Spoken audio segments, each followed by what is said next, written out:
All right, guys, coming back in here with a different sort of video in line with our normal flow of topic direction. I know a lot of times I talk about the biblical case for polygyny and the fact that Scripture absolutely does not in any way condemn or call it sin or anything of that sort. But I don't often, and I think I often allude to or point to some of the logical benefits and the logical case for polygyny. But what I want to do is I want to do a video that is dedicated to the logical side. Let's talk about the benefits. Let's talk about who doesn't benefit, because there are those who do not benefit from polygyny, and that's something that we should talk about, right? But first we want to cover the benefits. Before we do that, here's the intro.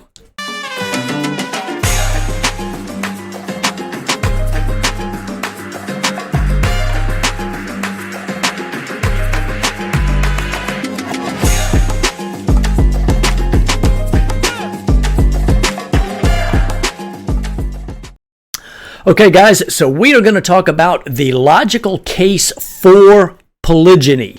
Now, the title, of course, says polygamy, but we understand that polygyny is what I specialize or specifically talk about because that is what Scripture calls righteous.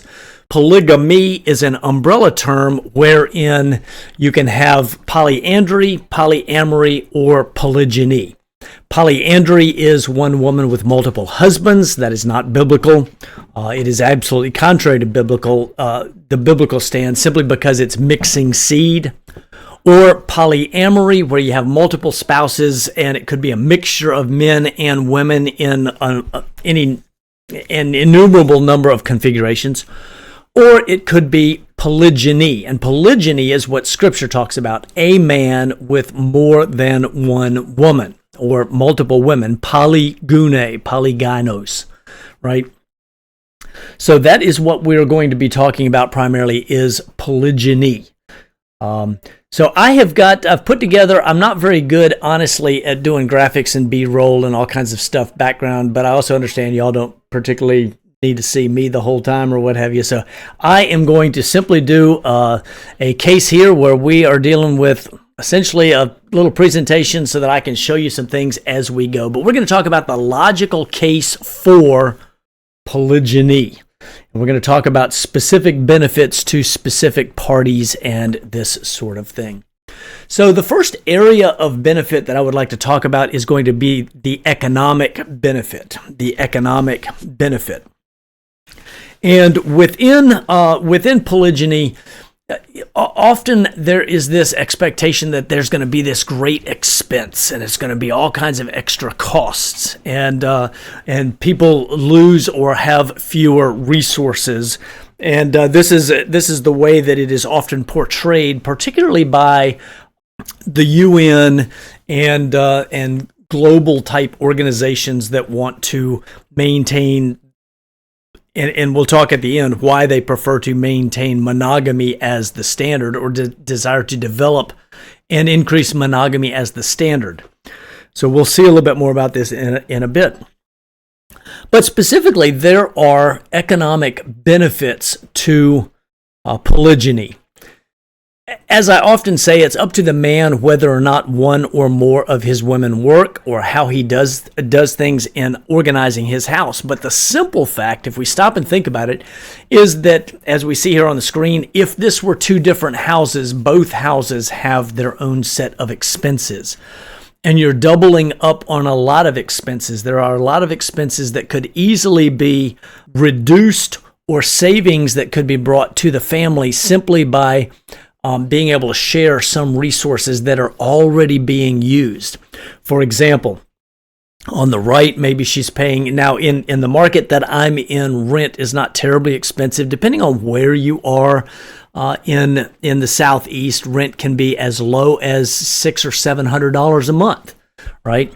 House payments, $1,000, $1,200 a month, where if you had all shared a house, then you can easily reduce the total outlay. Instead of, let's say, $1,200 plus $600 is $1,800, you could easily do $1,500 a month. It's a $300 a month savings that is a nicer house and has room for everybody, right? a very, very good way.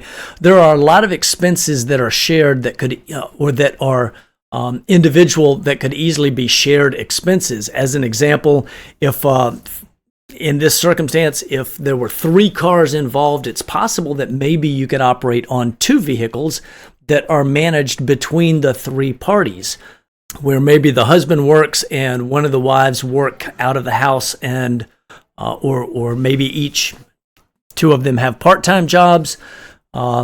Other expenses that can be saved would be child care expenses. That's a very real one that can be saved, where either maybe one mom is the home caretaker and the one that takes care of and looks after the children. It's a savings on child care benefits. You're now saving part of your typical rent because it's reduced the rent between multiple houses. Instead, you can have one house that has a few more nicer appointments and can do it for less. And then also be able to have two full-time working parties and one that is a full-time stay-at-home mom. Or maybe the 2 ladies from the house can operate a business and be able to do something and support each other in that regard, where they can share some of the duties within the home.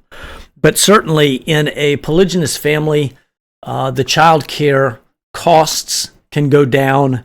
The economic costs, you have potentially have an increase in income with a decrease in expenses, which increases the lifestyle, the lifestyle for all participants, as well as being able to keep children at home.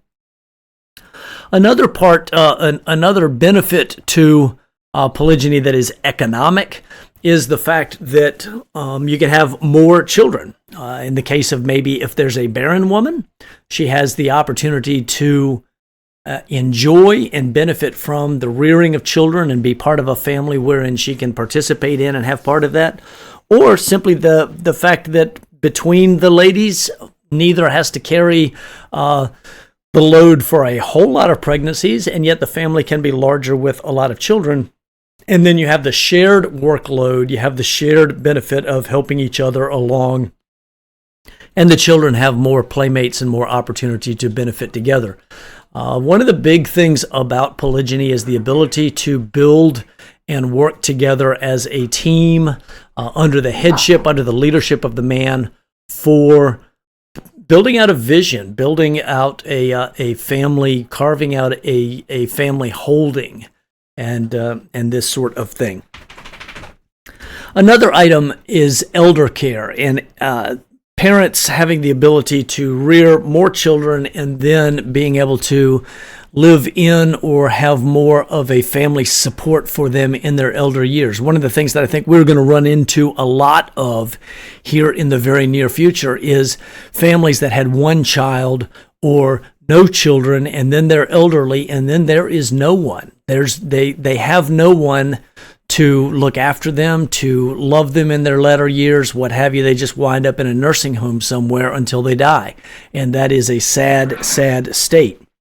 Even if you have multiple elders in a home, the elders are able to support each other better and to better look after each other when they're more than 2. If you've got 3 or 4 that are working together, much more longevity on average amongst the elders, because they have something to live for, look forward to, and a reason for being as part of a social whole, and this sort of thing. Something else that is very true here is greater resiliency. Greater resiliency. There is a very interesting article here, and I am going to, let's see if I can pull this up. There's an interesting article here from World Bank blogs, or the worldbank.org organization. And here in June 16th, 2021, they released an article that's titled "Exploring the Link Between Polygyny and Farm Households' Resilience to Climate Shocks." Okay, so going through this, they actually have a few very positive statements. I don't want to go through and just read the article. I'll put a link down below for you. But droughts have long been constant threats to livelihood in the developing world, increasing both short-term and long-term risks, especially in smallholder farming or farmers' communities. It says that household resilience to such shocks become positively correlated with household size. This finding suggests that fertility may have overarching importance in drought-prone village economics, and evidence points that polygyny increases fertility and is highly prevalent in drought-prone rural communities in sub-Saharan Africa. It goes through and talks about this a little bit, essentially making the point that in this section right here of Africa, where it is highly drought-prone, is also the section where they're much more, or polygynous right here is also where it's much more drought-prone. And there's an interesting correlation with this because families that are large have more resilience when the time comes, when challenges come. You've got more bodies, more hands for the work. You've got more skill sets involved. You've got more assets that are built over time that can be brought to bear. And so polygynous families tend to fare better during hard times. Polygynous families tend to fare better during hard times. And I think this is true even in everything else that we're saying right here and talking about the benefits that come to polygynous families, right? We're talking about some of the economic benefits thus far. Incomes and expenses, more income, less expense. Child care costs go down because now you have an additional party or multiple additional parties to share that with. Elder care, that sort of thing. Also, just the ability to have more minds, more skills, more talent to bring to bear on any additional family business, or as the common term is today, side hustles to bring income into the house. Expenses can be shared where more income comes in to bear. But I think the big thing everybody wants to know is, well, what are the benefits to women? Because this benefits everybody except the women. And I hear this all the time, and I'm thinking, that's just crazy. That is crazy talk. It's people who haven't taken the time to think this thing through and really work their way through it. To start with, women always outnumber men. I think that's something that, the census bears this out. Women always outnumber men. Logic tells us, men and women are born at about the same rate. And that's close to true. It's actually about a 49 to 51% ratio where you have more women than men. But there are a lot of things that contribute to the shortage of men for marriage. You've got shortages are exacerbated from the cradle because males die of sudden infant death more frequently than females. Young boys do more dumb things than young girls. Men are more likely to get caught up in gangs, wind up in prison, wind up off to war. Bachelorhood is a more common thing among men. And the end result is that you have always, in every culture, you always have a surplus of women. So the immediate benefit to women is if polygyny is on the table, it gives women the opportunity to have more men available in the potential husband pool. Now, instead of just looking at single guys, they can also look around and say, what are the men around me that are proven? It's especially interesting for women. A benefit for them is they can look for a proven man. He's already demonstrated himself capable of leading one wife, has a family. He may be really good at handling a second. He may be really good at being able to lead a second and have vision and mission and desire to be able to do something larger than simply taking care of one family or one wife. So not only are more husbands available, but you've got proven husbands. You're not just, it's not taking a gamble with some single guy. Now, that's not to say that women shouldn't be looking at the single men. Absolutely. But judge carefully and just recognize in a society that accepts polygyny, it gives women more options. Okay. I know a friend, Rob Kowalski, often talks about the way that the monogamy-only system is set up. It is marriage socialism for men. It means every man gets a woman. It just means a whole lot of women may not get a man, or they have to do something like, be the proverbial home wrecker or break something up or be a side chick or something of this sort instead of being able to be in a family. Instead, with polygyny being an option or something that is on the table, then every woman has the opportunity to be married and has the opportunity to be in a place of protection and in a place of provision, so on and so forth, whether she's in a single household or a multiple household. And that would be her choice. She could choose how she wanted to. So it's more of a capitalist system where the women have the opportunity to find a good man, and men then are in a place where they have to compete to be the good man, right? And so it's much better. We'll talk about the benefits to society here shortly, and that is actually one of them as well. It's a lot of these benefits cross over into different segments, but we're primarily talking about benefits to women, and that's being able to get a proven husband. Women by nature are communal. Women by nature tend to enjoy close relationships with other women, where men can be lone wolves might not be the best way, but men don't necessarily need a whole lot of close community, or they're not a whole lot about being communal. They're much better as being lone wolves that lead the pack and that sort of thing. And so a benefit for women is that they can have close relationships with other ladies in the home that are going to be lifelong with them. They walk together through life together. They grow together. They have same goals, shared visions, shared direction, and everything under the headship of a man that they share, that they have in common, that they love, and they are there for. So relationships and communal life is a great benefit to women. I remember watching a fantastic video a few years ago about an African family where the lady was looking forward to a new wife coming into the family because she was by herself and responsible for all the duties, taking care of the family, and she wanted to share that, but she also just wanted sisterhood, and that is a great benefit to women within polygyny.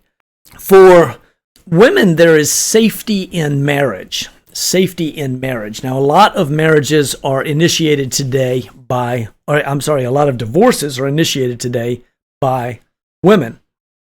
However, a lot of times the reason they initiate the divorce is because, oh my gosh, my husband has feelings for, or is, paying attention to someone else, or he might be, or whatever.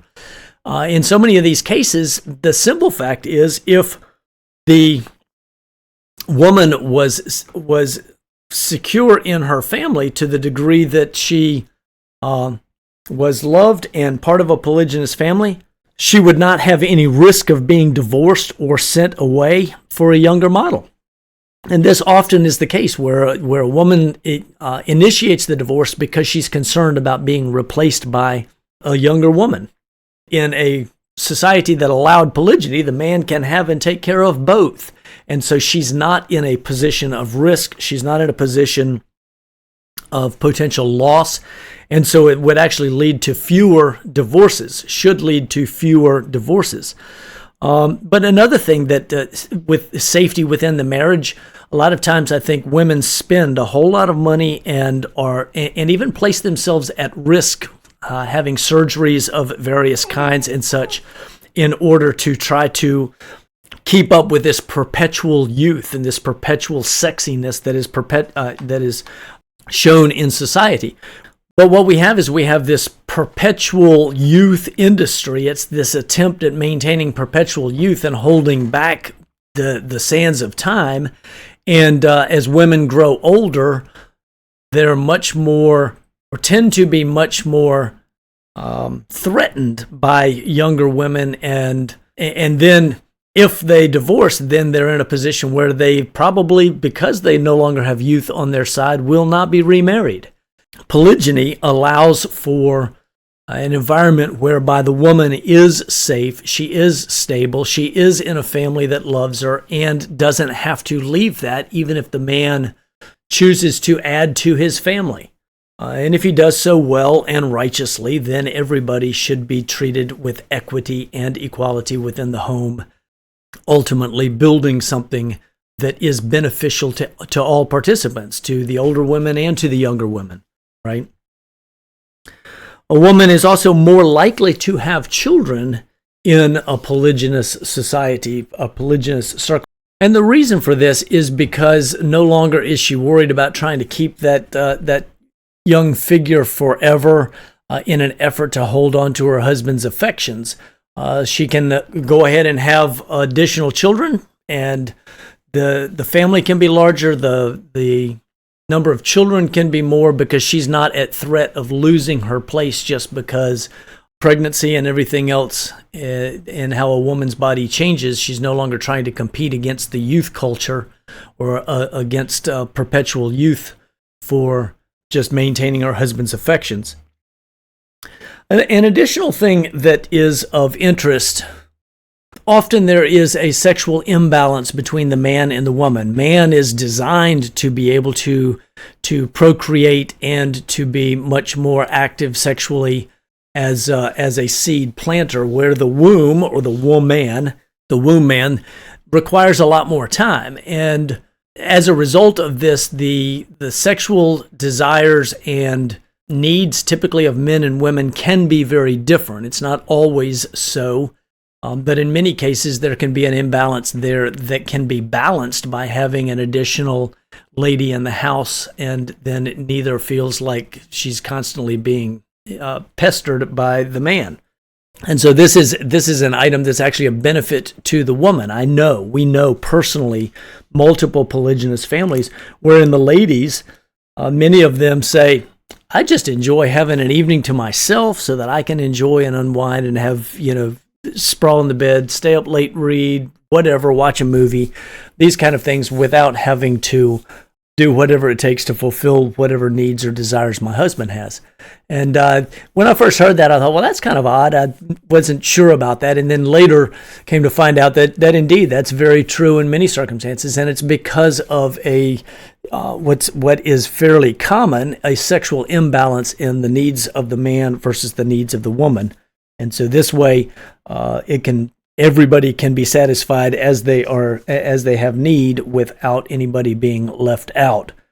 And that's especially true too, where you think about going back to benefit for single women. Polygyny is a benefit because as a single woman, if she's trying to remain at least somewhat righteous, and so she's not being sexually active, then this is a way where she can have access to sexual benefit, while at the same time having all the other benefits that come with being part of a family and everything else, without having to settle for a man of low caliber or a man that is not worth the effort or the time, etc. So a lot of additional things there. Another benefit for women is shared duties. Ladies being able to do a lot of the communal things that they enjoy doing around the house, in the kitchen. I'm telling you, my house, my ladies very much, I enjoy hearing them in the kitchen because they're typically in there chattering and laughing and talking while they're cooking, and then turning out all kinds of amazing stuff because you've got not just one but two skill sets coming to the kitchen to bring all the good things to the table. And I just enjoy hearing them doing that while I'm doing everything else that I need to be doing.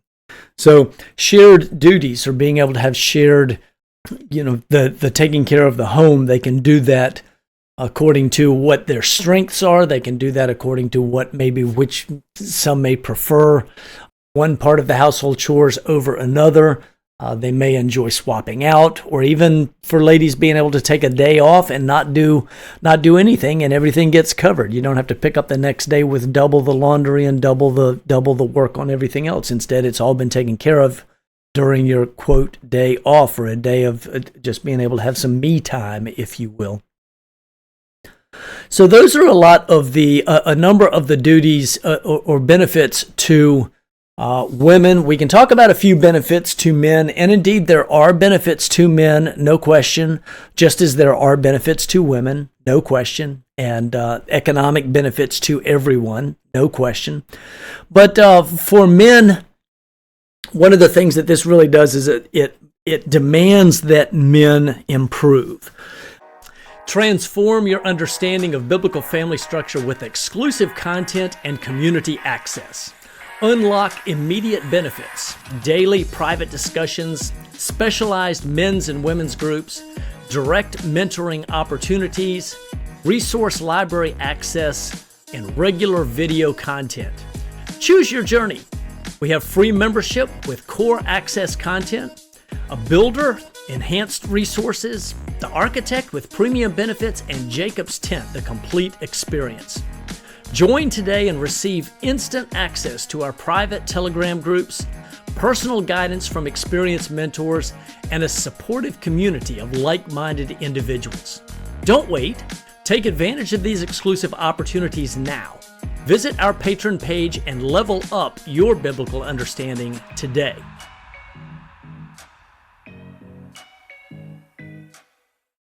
One of the things that this really does is it demands that men improve.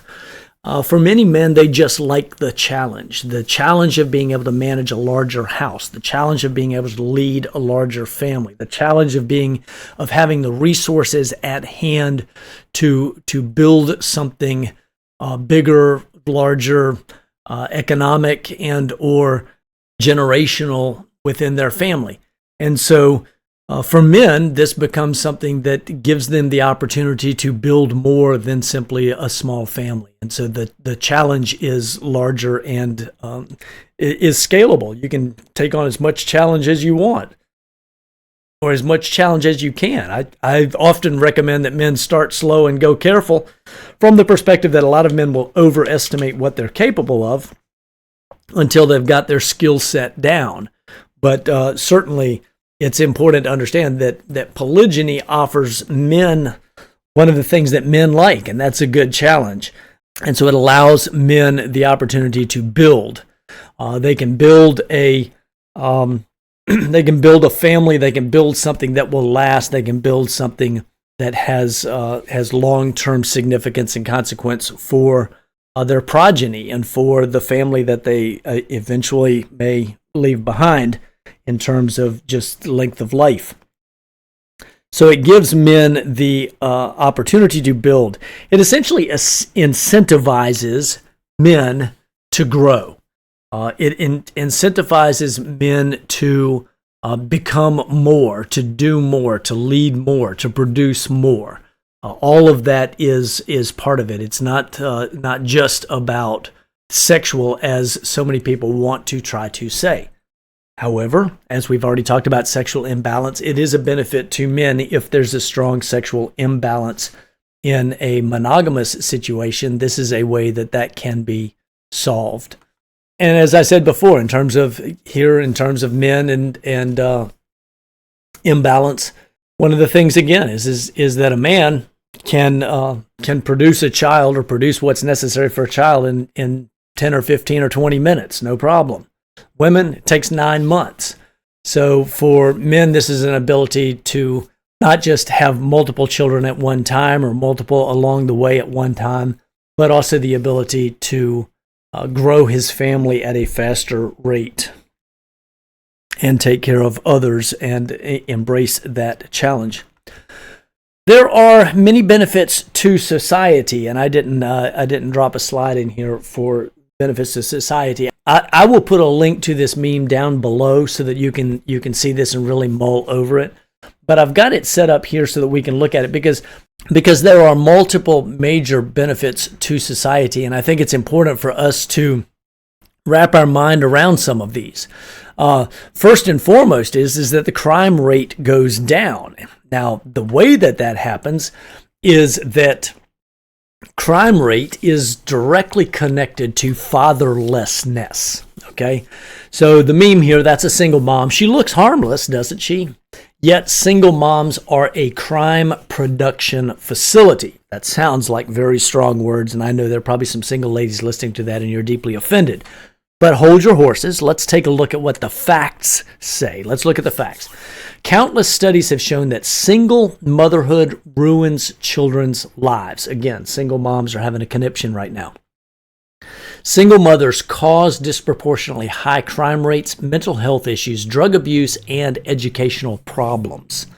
Single fathers do not have such a negative impact. It's the mothers that become destructive when not supervised by men. And again, I know some of y'all are thinking that's highly inflammatory language, but let's look at what the statistics are, and let me give you some resources for that. This is the other half of the meme. This is the part that you need to read. 43% of prison inmates grew up in a single-parent household. 39% with their mothers and 4% with their fathers. Single mothers result is disproportionately high numbers of criminals. Single fathers do not. And that comes from the U.S. Bureau of Justice statistics. 60% of rapists and 72% of adolescent murderers grew up without fathers. From behavioral sciences and the law, Life Without Father, it's a policy review. How about 80% of preschool children admitted as psychiatric patients come from fatherless homes, right? Fatherlessness leads to children being admitted to psychiatric patients. That's from the Psychiatric Hospitalization of Preschool Children, Journal of the American Academy. Okay, that's what that is. Abusive violence against children appears to be a function of poverty in mother-only homes, but it seems unrelated to income among single fathers. Child abuse and violence in single-parent families. It's the American Journal of Orthopsychiatry.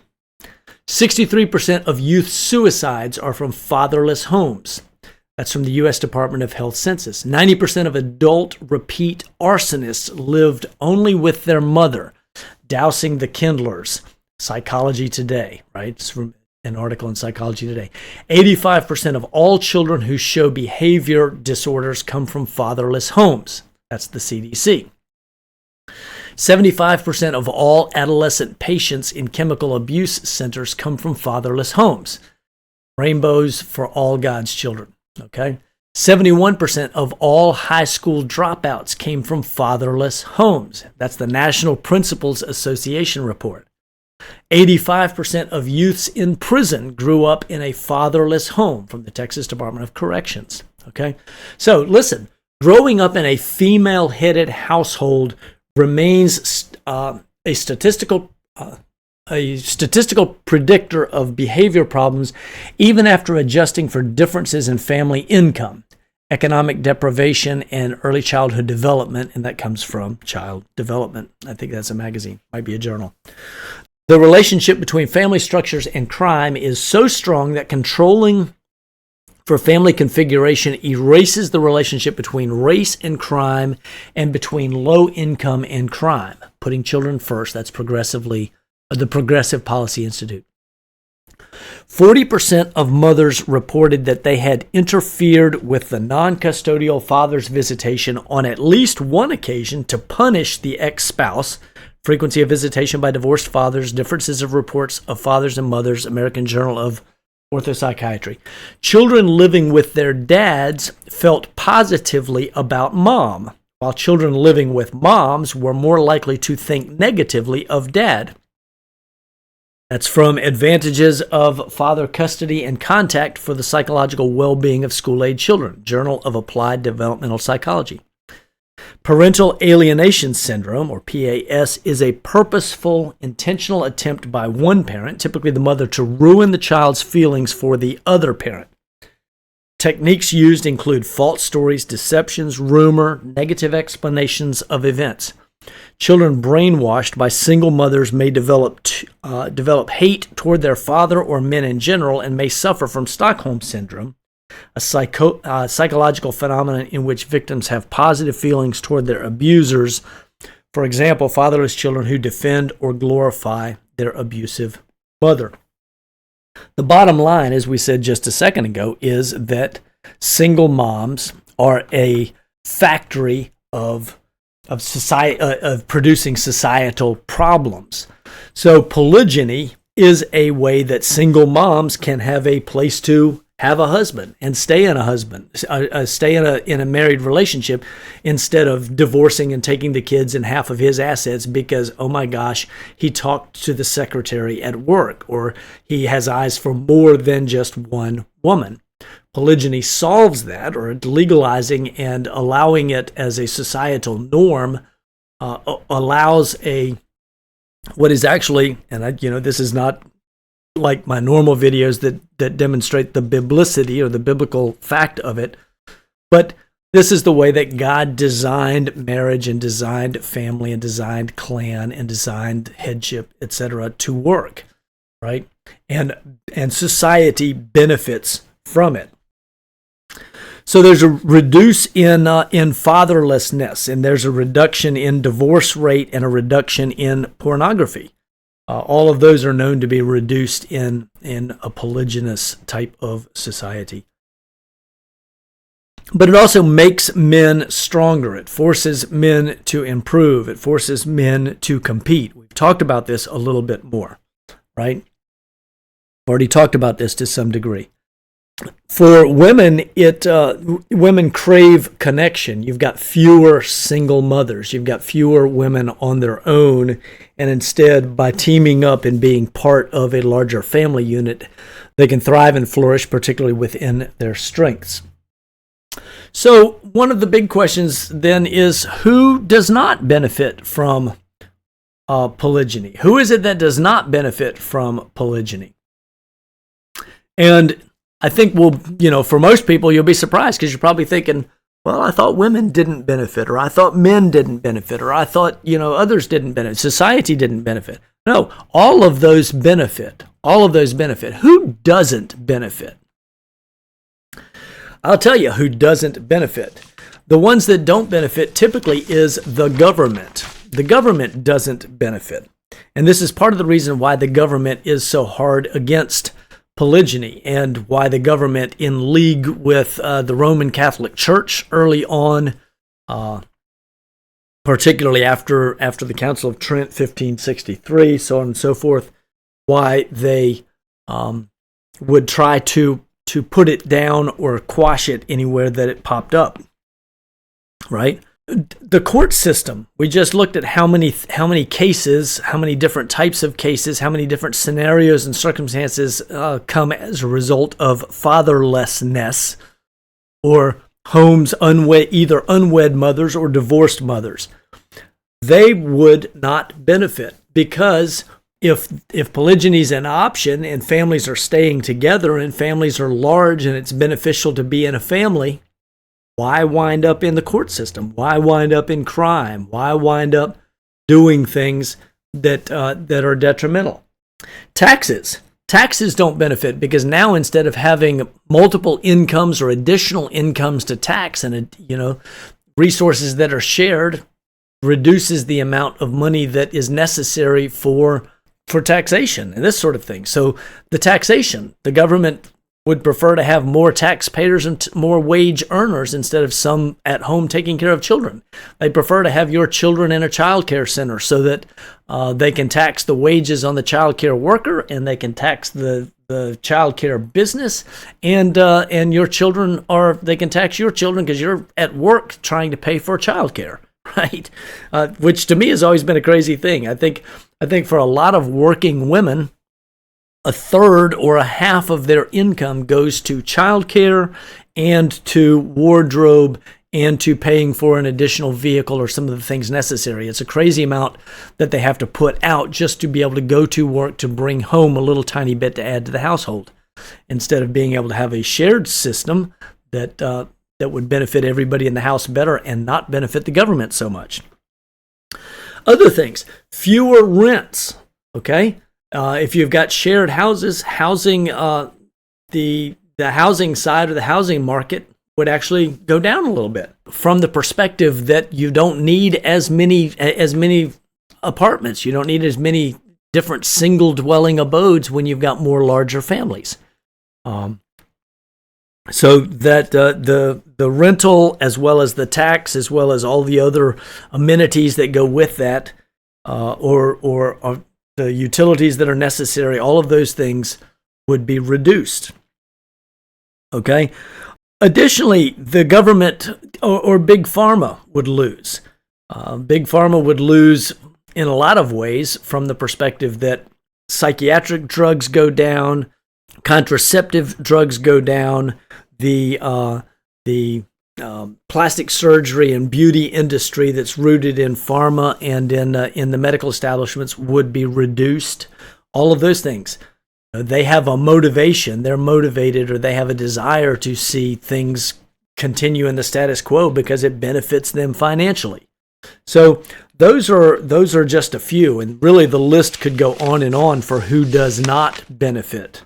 And so that's something for us to understand and to process. Another part of the government's benefit is that they wind up with a whole lot of weaker men. Monogamy-only culture, monogamy-only society leads to weaker men because of the equality or the attempt to increase feminism and push masculinity and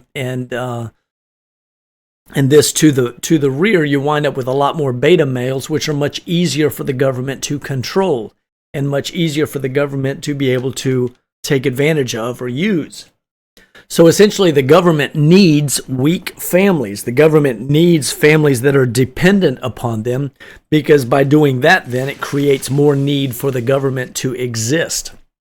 Instead of strong men and strong families building and networking and working together for the benefit of their own families and their own financial and familial goals. One of the things that we find when we study this out is that essentially monogamy is the foundation of the polis, or the city-state. Now, I have here a direct quote from Dr. John Witt Jr. It comes from his book, The Western Case for Monogamy Over Polygamy. And on page 105, he says, Plato's student Aristotle, 384 to 321 BCE, viewed monogamous marriage as the foundation of the polis. Polis meaning the city-state, right? Or the government. And here in Western civilization, we are essentially, we've been told we're Judeo-Christian. Really what we've got is Judeo-Christian paint on a Greco-Roman system.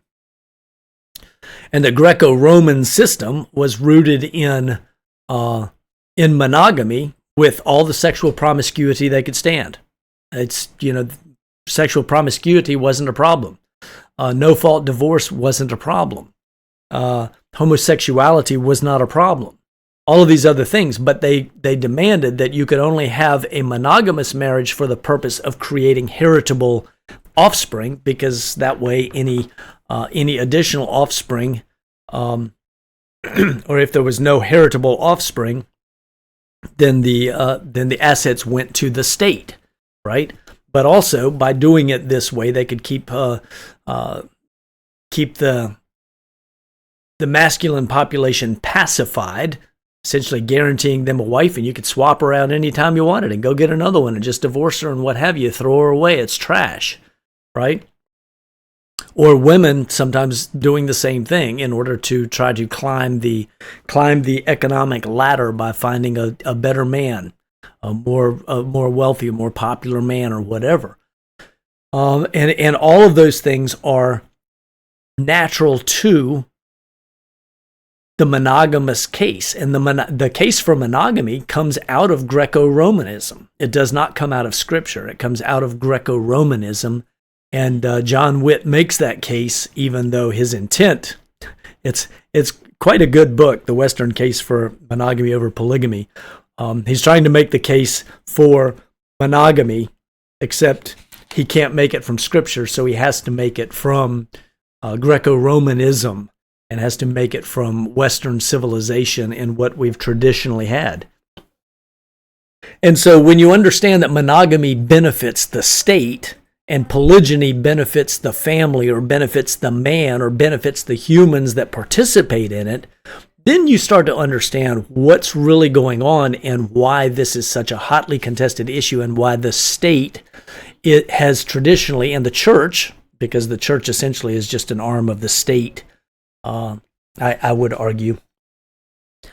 We see that all the way back through the Roman Catholic Church and everything else. It's the church itself was the state for a period of time. But what we see is that monogamy benefits the state, and so they desire to keep it that way. So I would wrap up here. I often forget to say like, share, subscribe. I had to give myself this slide here because I don't promote this often enough. But I really, if you have found value in this, I would appreciate it if you share it, and I would appreciate it if you would put a like on it, and certainly would love to have you subscribe. And if you feel so inclined, we would love to have you in our Patreon. Come join us and come be part of what we're doing as we continue to dig into and understand more about headship and authority and patriarchy and polygyny and all these other things, and why this is a good thing, and specifically what Scripture has to say about it. Because there are a number of people, there are a lot of people that may be nominal. You may even just be a nominal believer in Scripture, but you've been told all your life, oh, that's a bad thing. And yet Scripture never says that. It's not there. You won't find it. That's a figment of your imagination. I don't care how loudly pastors trumpet it. They don't have the scriptural support. They'll cherry pick some verses. They'll pull some stuff out and try to make it look like it's really big bad. You don't want to mess with that. They're wrong. They're wrong over and over, and I can prove it. I've got lots of videos that demonstrate that. So like, share, subscribe. Come check out some videos. Come join us on Patreon. We'd love to have you. For King and Kingdom, I bid you shalom.